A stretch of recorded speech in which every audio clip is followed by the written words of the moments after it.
Question number 1 से।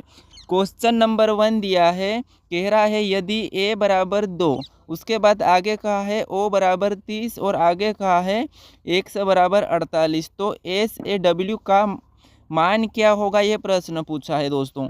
तो हमें क्या करना है, एस ए डब्ल्यू का मान निकालना है। तो इसका मान निकालने से पहले हम देखेंगे कि इसने a बराबर 2 यानी कि a का मान किस टाइप से दिया है, उसके बाद o का मान कैसे दिया है और उसके बाद x का मान कैसे दिया है। जैसे ही इनका मान दिया है उसी टाइप से हम एस ए डब्ल्यू का भी मान बताएंगे।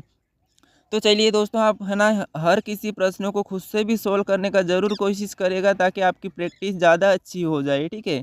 तो चलिए इस प्रश्न को देखते हैं। जैसे यहाँ पर दिया है a बराबर 2 यानी कि a आता है 1 नंबर पे अल्फ़ाबेट में, ठीक है। और इसी को क्या करेंगे, 2 गुना कर देंगे तो कितना है, बराबर 2। और यहाँ पर 2 दिया है, ठीक है। अगर सेम इसी तरीके से अपन o को देखेंगे तो o आता है 15 नंबर पे, और 15 को भी क्या करेंगे, 2 गुना कर देंगे। तो 15 का जब 2 गुना करेंगे तो 30, ठीक है। और यहाँ पर 30 दिया है, मतलब ये 2 गुना कर रहा है। उसके बाद x आता है 24 नंबर पे, कितने पे, 24 पे। और 24 को भी क्या करेंगे, 2 गुना कर देंगे। जब 24 को 2 गुना करेंगे तो यहाँ पर क्या होंगे, 48। और 48 भी यहाँ पर दिया है। इसने क्या किया, लेटर के अंकों को लिख के इसने 2 गुना किया है। तो हम क्या करेंगे, एस ए डब्ल्यू। अब एस आता है 19 नंबर पे, उसके बाद ए आता है 1 नंबर पे, और डब्ल्यू आता है 23 नंबर पे, ठीक है। हमें क्या करना है, इन सभी को जोड़ के 2 गुना करना है। तो 19 और 1 होते हैं 20, और 20 और 23 कितने, 43 होते हैं, ठीक है। कितने, 43 हो जाएंगे। और इसको क्या करेंगे, 2 गुना कर देंगे। जब 43 को 2 गुना करेंगे तो 96 हो जाएंगे, ठीक है। कितने हो जाएंगे, 96। यानी कि यहाँ पर एस ए डब्ल्यू का मान क्या होगा, 96। ऑप्शन में देखेंगे तो ऑप्शन नंबर बी में दिया है, तो ऑप्शन नंबर बी अपना सही जवाब होगा दोस्तों। चलिए बढ़ते हैं क्वेश्चन नंबर 2 की ओर। क्वेश्चन नंबर 2 कह रहा है, यदि परसों शुक्रवार था तो आगामी परसों के बाद तीसरा दिन क्या होगा। दोस्तों इम्पोर्टेंट क्वेश्चन से एसएससी बार बार पूछी जाती है इस प्रश्नों को, ठीक है। तो चलिए क्या कहा है, यदि परसों शुक्रवार था तो आगामी परसों के बाद तीसरा दिन क्या होगा। तो हमें क्या करना होता है कि जैसे ये आज का दिन है, उसके बाद ये कल और ये परसों, ऐसे कुछ टाइप से सोल्व करते हैं। लेकिन हमें यहाँ पर ये नहीं करना है। मैं एक तरीका बताता हूँ, जैसे इस प्रश्न को कैसे सोल्व करेंगे। देखिए मैं थोड़ा सा समझाता हूँ। कल, ठीक है, अगर कल कहा है तो उसको समझना 1। अगर इसने परसों कहा है, ठीक है, इसने अगर परसों कहा है तो आपका समझना 2, ठीक है। अगर उसने दिन दिया, जैसे 1 दिन दिया है या 2 दिन दिया है, वो तो ठीक है। लेकिन इसने कल कहा तो 1 और परसों कहा तो 2, ठीक है, ये समझना। अब इस प्रश्न को सोल्व करते हैं। जैसे यदि परसों शुक्रवार था तो इसका ध्यान रखना, क्या था, शुक्रवार था, ये ध्यान रखना। क्या लिखा था यहाँ पर, परसों लिखा है, ठीक है। क्या लिखा है यहाँ पर, परसों शुक्रवार, तो क्या लिखा है, परसों। तो मैंने बताया था परसों का मतलब 2, ठीक है। उसके बाद यदि परसों शुक्रवार था तो आगामी परसों, इसने अभी वापस से परसों कहा है, ठीक है। क्या कहा है, परसों कहा है। तो वापस से क्या लिखेंगे, 2 को लिखेंगे। एक परसों ये वाला हो गया, उसके बाद एक परसों ये वाला हो गया। उसके बाद आगे कहा कि परसों के बाद तीसरा दिन क्या होगा, यानी कि यहाँ पर अब दिया है तीसरा दिन, यानी कि तीसरा दिन, ठीक है। ये है अपना तीसरा दिन, तो अपन इसका भी 3 लिख लेते हैं। अब क्या करना, ऐसा लिखने के बाद इन सभी को जोड़ देना है, ठीक है। अब सभी को जोड़ देंगे तो कितने हो जाएंगे, 7। अब देखिए प्रश्न मेन बात आती है कि यहाँ पर क्या कहा है। अगर होगा पूछा तो जोड़ेंगे, अगर था पूछा तो घटाएंगे, ठीक है, किसको, इस 7 को। तो इसने क्या कहा कि तीसरा दिन क्या होगा। होगा का मतलब जोड़ना और था का मतलब घटाना है, ठीक है। तो इसने क्या था, यदि परसों शुक्रवार, यानी कि कौन सा वार था, शुक्रवार था। शुक्रवार में 7 दिन को जोड़ना है, किसे, इसे जोड़ना है।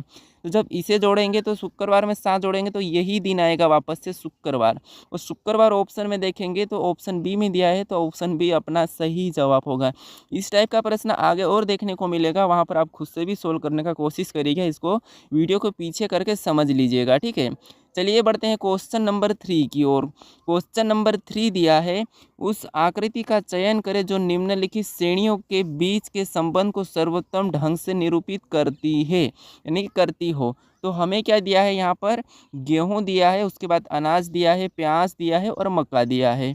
और यहाँ पर पूछा है कि इसकी आकृति का पहचान करना है। तो हमें इसी का वेन डायग्राम बनाना है, गेहूँ, अनाज, प्याज और मक्का का। तो क्या करेंगे, देखिए इनका आपस में संबंध की बात करें तो देखिए ये क्या है, अपना अनाज है, ठीक है, अनाज, और अनाज के अंदर क्या आता है, अनाज के अंदर गेहूँ आता है, ठीक है। इस अनाज के अंदर क्या आता है, गेहूँ, और मक्का दोनों अनाज के अंदर ही आते हैं। तो ये अपना गेहूँ का हो गया और ये अपना मक्का का हो गया, ठीक है। लेकिन प्याज अनाज में नहीं आता है, तो प्याज का वेन डायग्राम कुछ अलग बनेगा, ठीक है, कुछ अलग बनेगा। तो इसका वेन डायग्राम इस टाइप का बनेगा, मतलब ये क्या अपना यहाँ पर अनाज है, और अनाज के अंदर ही अपना गेहूं है, और यहाँ पर वो क्या है, मक्का, और इस साइड में क्या हो गया, प्याज। मतलब इसका वेन डायग्राम कुछ इस टाइप का बनेगा। ऑप्शन में देखेंगे तो ऑप्शन बी में दिया है, तो ऑप्शन बी अपना सही जवाब होगा। चलिए बढ़ते हैं क्वेश्चन नंबर 4 की ओर। क्वेश्चन नंबर 4 कह रहा है, उस विकल्प का चयन करें जो तीसरे पद से उसी प्रकार संबंधित है जिस प्रकार दूसरा पद पहले पद से संबंधित है।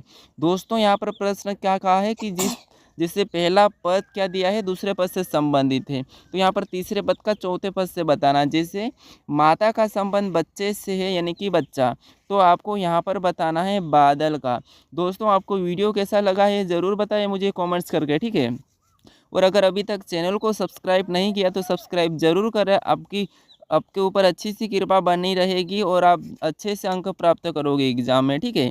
तो देखिए जैसे माता क्या है, बच्चा है, और बादल का पूछा है, यानी कि माता बच्चा को जन्म देती है, यानी कि बच्चा को देती है, तो इसीलिए बादल किसको देते हैं, बारिश, पानी, बिजली, मौसम, तो ये देते हैं बारिश को। तो ऑप्शन ए वाला क्या होगा, सही होगा, ठीक है।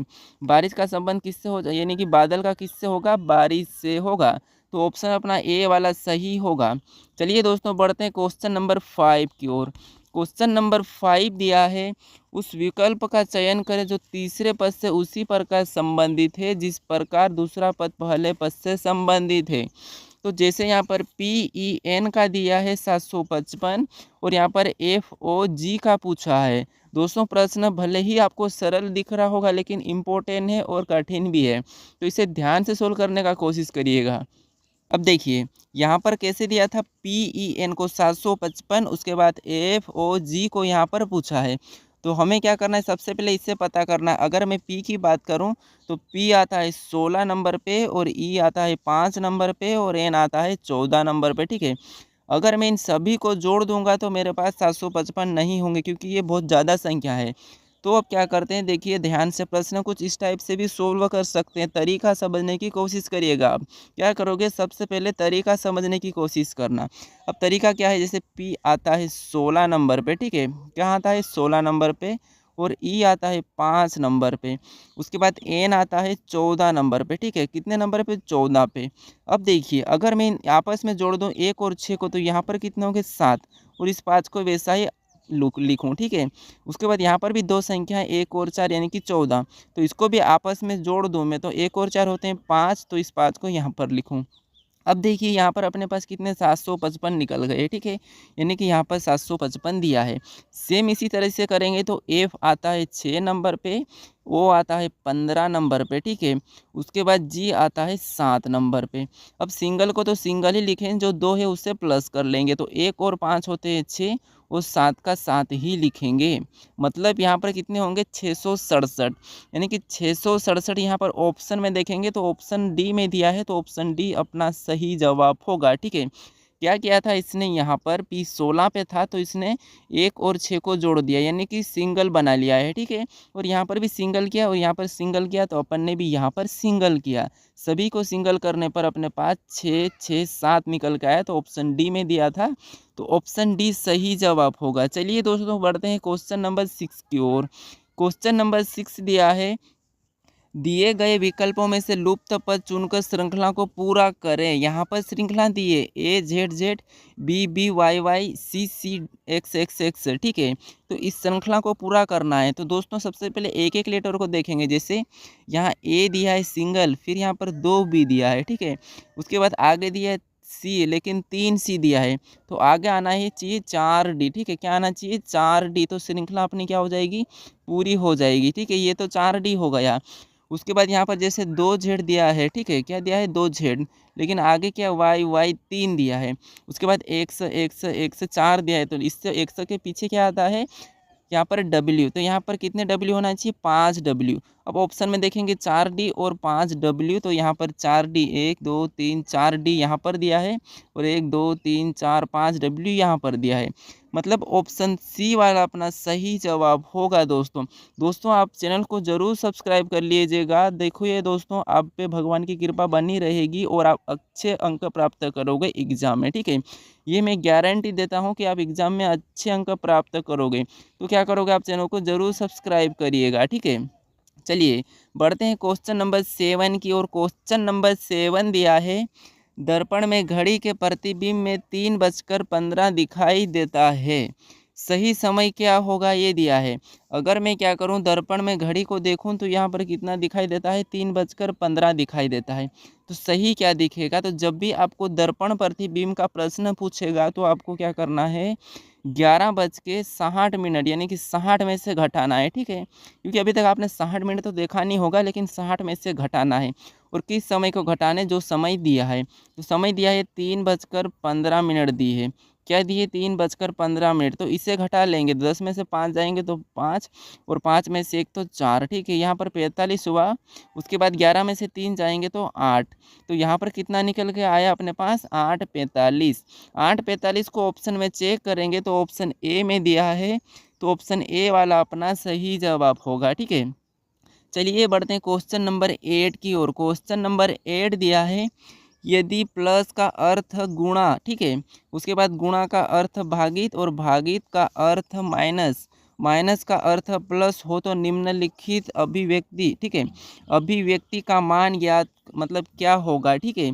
जैसे यहाँ पर अपन को एक यहाँ पर दी है समीकरण, इसे सोल्व करना है, तो सबसे पहले हमें क्या करना है, चिन्ह को बदलना है। जैसे यहाँ पर सबसे पहले दिया है 15, ठीक है, तो अपन क्या करेंगे, ये 15 लिखा मैंने और यहाँ पर चिन्ह आया है प्लस, और इसने प्लस को क्या कहा, तो प्लस को इसने गुणा किया, तो अपन अब यहाँ पर गुणा का चिन्ह लगा लेंगे। उसके बाद 16 को वापस लिखेंगे, ठीक है, ये 16। उसके बाद यहाँ पर गुणे का चिन्ह है और गुणे के चिन्ह को इसने क्या कहा, गुणा का अर्थ है भागित, यानी कि इस चिन्ह की जगह क्या आएगा, भागित, तो यहाँ पर अपन भागित लगा लेंगे। उसके बाद आगे क्या दिया है 16, तो 16 को वैसा ही लिखेंगे और बीच में और चिन्ह क्या आया है, भागित का, और भागित का अर्थ माइनस है, ठीक है, क्या है, माइनस, तो अपन -15 लिख लेंगे, ठीक है। अब इसे सोल्व करना है, तो देखिए सबसे पहले आपको पता है कि सबसे पहले भाग को सोल्व करते हैं, तो 16 में 16 का भाग देंगे तो कितना आएगा, 1, तो देखिए 15, उसके बाद गुणा 1, भाग देने पर अपने पास 1 आया है तो मैंने 1 लिखा, उसके बाद -15, ठीक है, ये आया है। अब क्या करते हैं, उसके बाद अपन गुणा करते हैं, तो क्या करेंगे, गुणा करते हैं तो 15 गुणे 1, ठीक है, यानी कि 15 में 1 का गुणा करेंगे तो कितना आएगा, 15 एकम 15 ही आएगा और -15 वैसा ही लिखाएगा, ठीक है। अब इसमें से क्या करेंगे, 15 में से 15 को माइनस करेंगे तो 0 हो जाएंगे, ठीक है, कितने हो जाएंगे, 0। अब 0 को ऑप्शन में देखेंगे तो ऑप्शन डी में दिया है, तो ऑप्शन डी अपना सही जवाब होगा। हमने क्या किया था, इसने कहा है कि प्लस का अर्थ है गुणा, तो हमने इस प्लस को क्या करा था, गुणे में चेंज कर दिया। उसके बाद गुणा का अर्थ है भागित, तो अपन ने भागित के यहाँ, जैसे ये गुणा का चिन्ह था तो गुणा के चिन्ह को यहाँ पर भागित में बदल दिया। फिर उसने भागित का बोला है माइनस, तो यहाँ पर जो भागित चिन्ह था उससे अपन ने माइनस में बदला।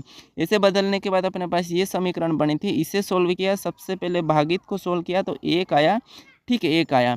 उसके बाद यहाँ पर गुणा किया तो गुणा करने पर 15 आया और 15 में से 15 को माइनस किया तो 0, और 0 ऑप्शन डी में था, तो ऑप्शन डी सही जवाब होगा।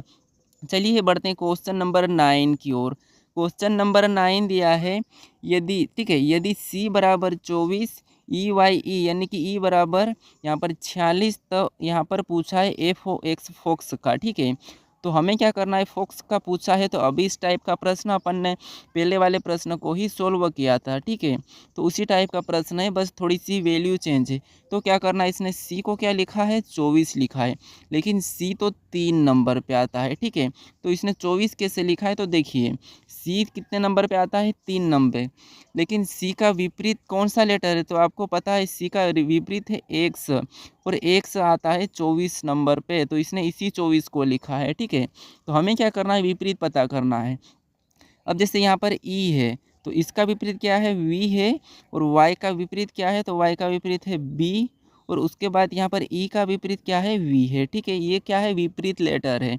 अब विपरीत लेटर में इसका अपन लेटर जोड़ना है, तो वी आता है 22 पे, उसके बाद बी आता है 2 नंबर पे और वी आता है 22 पे। ठीक है, यहाँ पर 22 है। ठीक है, और ये भी 22 पे, ये दोनों क्या हो गया 22 पे। अब अगर सभी को प्लस करेंगे तो 46 हो जाएंगे। ठीक है, कि 22 और 22 कितने होते हैं, ठीक है, 22 और 22 होते हैं 44, 44 और 2 46, यानी कि सभी को जोड़ने पर 46 यानी कि 46। और इसी 46 को इसने लिखा है यहाँ पर। ठीक है, और यहाँ पर भी इसने क्या करा, सिंगल लेटर था तो सिंगल का ही लिखा है। तो हमें अब यहाँ पर फोक्स का बताना है, तो एफ आता है, यानी कि एफ 6 नंबर पे आता है, लेकिन एफ का विपरीत क्या होता है, यू। ठीक है, क्या होता है, यू। और ओ का विपरीत होता है एल। ठीक है, और एक्स का विपरीत होता है यहाँ पर सी, ये दिया है एक्स का विपरीत। ठीक है, एक्स का विपरीत होता है सी। अब यहाँ पर यू आता है 21 नंबर पे, एल आता है 12 नंबर पे, सी आता है 3 नंबर पे। अब अपन को क्या करना है, सभी को जोड़ना है, तो 12 और 3 होते हैं 15, और 21 में जब 15 को 21 में जोड़ेंगे तो यहाँ पर कितने हो जाएंगे, सभी को जोड़ने पर 36 हो जाएंगे। ठीक है, कितने, 36, यानी फोक्सो को क्या लिखेंगे, तो 36 लिखेंगे, 36। 36 ऑप्शन में देखेंगे तो ऑप्शन ए में दिया है, तो ऑप्शन ए वाला अपना सही जवाब होगा। ठीक है, जिसे सी का विपरीत क्या था, 100, और 124 नंबर पे आता है तो 24 लिखा है। ई का विपरीत वी है, वाई का अपने पास बी है, उसके बाद ई का विपरीत वापस से ई है। और ये कितने नंबर पे आते हैं, ये आते हैं 22 नंबर पे, 2 नंबर पे और 22 नंबर पे। तो सभी को जोड़ा 46। उसी टाइप से अपन ने फोक्स का भी विपरीत निकाल के जोड़ लिया है। ठीक है, अगर आपको विपरीत नहीं पता है तो कैसे करोगे, यहाँ पर ए से लिखना, यहाँ पर एम तक। ठीक है, उसके नीचे से एन से वापस आना जेड तक, तो ये क्या हो जाएंगे, बीच के जितने भी ये सभी क्या हो जाएंगे, एक दूसरे के विपरीत हो जाएंगे। ठीक है, चलिए बढ़ते हैं क्वेश्चन नंबर 10 की ओर। क्वेश्चन नंबर 10 दिया है, यदि आने वाले कल के 2 दिन बाद शुक्रवार है तो बीते हुए कल के 2 दिन पहले सप्ताह का कौन सा दिन था। मैंने अभी इस टाइप का प्रश्न सोल्व कराया था और बताया था कि आगे और इस टाइप का प्रश्न देखेंगे। ठीक है, तो आप अब इसे खुद से भी सोल्व करने का कोशिश करें, क्योंकि इस टाइप के प्रश्नों को मैं बता चुका हूँ। ठीक है, चलिए कैसे करते हैं, ट्रिक आपको पता है। यहाँ पर कहा है कि यदि आने वाले कल, यानी कि ये है कल। ठीक है, तो मैंने बताया था कल का मतलब 1, उसके बाद कल के 2 दिन, अब यहाँ पर 2 दिया है तो 2 तो मैंने बोला था कि जैसा है वैसा ही, 2 दिन बाद शुक्रवार। ठीक है, ये मान बात करना का शुक्रवार, शुक्रवार है तो बीते हुए कल, ये वापस से क्या आया है, कल। तो कल का मतलब वापस से 1 को लिखेंगे, कल के 2 दिन, तो 2 वापस से आया तो 2 लिखेंगे। 2 दिन पहले सप्ताह का कौन सा दिन था, अब ये याद रखना, यहाँ पर था दिया है। अब क्या करना है, इस सभी को जोड़ लेना है। अब इस सभी को जोड़ देंगे तो यहाँ पर 1 और 2 3, 3 और 1 4, 4 और 2 6, सभी को जोड़ने पर 6 आया है। अब बात आती है कि ये 6 को घटाना है या जोड़ना है, तो इसने कहा अभी था, अगर यहाँ पर होगा होता तो जोड़ते हैं, अभी यहाँ पर था है तो था का मतलब मैंने बताया था घटाना, तो इस शुक्रवार से घटा लेंगे। ठीक है, कितने को, 6 को घटाएंगे, तो शुक्रवार से घटाएंगे तो यहाँ पर पे क्या आएगा, गुरुवार, उसके बाद ठीक है क्या आएगा, गुरुवार, उसके बाद बुधवार, मंगलवार, सोमवार और रविवार और शनिवार, ये अपने पास 6 हो गए। क्या आया था, यहाँ पर शुक्रवार से घटाएंगे तो गुरुवार, उसके बाद बुधवार, उसके बाद गुरु, ठीक है, गुरुवार, यहाँ पर बुधवार, मंगलवार, सोमवार, रविवार और शनिवार, अपना क्या आया, छठवां दिन शनिवार। यहाँ पर क्या होगा, शनिवार। ऑप्शन में देखेंगे तो ऑप्शन ए में दिया है, तो ऑप्शन ए अपना सही जवाब होगा। अब चलिए बढ़ते हैं क्वेश्चन नंबर 11 की ओर। क्वेश्चन नंबर 11 दिया है, विषम को चुने। ठीक है, क्या कहा है, विषम को चुने। यहाँ पर अपने पास क्या है, टी बटे 20 से, उसके बाद एक्स बटे 23 से, और ओ बटे 15 है, और एल बटे 12 है। तो इसमें से विषम कौन सा ऑप्शन है यही बताना है। ठीक है, तो देखिए क्या करते हैं अपन, इसमें विषम बताते हैं। तो देखिए टी आता है 20 नंबर पे, उसको बटे में लिखा है। उसके बाद एल आता है 12 नंबर पे, उसे भी बटे में लिखा है। ठीक है, उसके बाद यहाँ पर ओ आता है 15 नंबर पे, उसे भी बटे में लिखा है। लेकिन एक्स आता है 24 नंबर पे, और लेकिन यहाँ पर क्या लिखा है, 23 लिखा है। एक्स आता है 24 नंबर पे और इसने लिखा है 23, तो इसीलिए क्या होगा, ये विषम होगा। तो विषम क्या है, ऑप्शन बी है। तो ऑप्शन बी किस में दिया है, ऑप्शन ए में दिया है, तो ऑप्शन ए वाला सही जवाब होगा। ठीक है, चलिए बढ़ते हैं क्वेश्चन नंबर 12 की ओर। क्वेश्चन नंबर 12 दिया है, यहाँ पर पक्षी का यहाँ पर संबंध पंख से है, तो मछली का पूछा है। ठीक है, यानी कि जैसे पंछी, यहाँ पर पंछी क्या है, उड़ने के लिए पंख का प्रयोग करते हैं, तो मछली का हो जाएगी तैरने, और तैरने के लिए इससे किसकी ज़रूरत पड़ती है ये बताना है। तो गलफड़ा तो होगा नहीं, ठीक है, सर भी नहीं होगा। अब बताइए मीन पंख होगा या पैर, मछली को तैरने के लिए दोनों में से कौन सा होगा, ये मुझे कमेंट्स करोगे, ठीक है, क्या करोगे, कमेंट्स करोगे कि यहाँ पर कौन सा होगा, मीन पंख होगा या पैर, ये मुझे ज़रूर बताना कमेंट्स करके, वहाँ पर मैं इसका सही जवाब बता दूंगा कमेंट में, ठीक है। यानी कि मछली को तैरने के लिए किसकी ज़रूरत होती है, जैसे पंछी को उड़ने के लिए पंख की, वैसे मछली को तैरने के लिए, ठीक है। तो यहाँ पर आपको बताना है, यहाँ पर देखिए ये दोनों ऑप्शन तो नहीं होंगे, ऑप्शन ए और बी बचे, सी और डी, तो इनमें से कौन सा करेक्ट है ये मुझे कमेंट्स करके ज़रूर बताइएगा। चलिए अब मिलते हैं नेक्स्ट वीडियो में।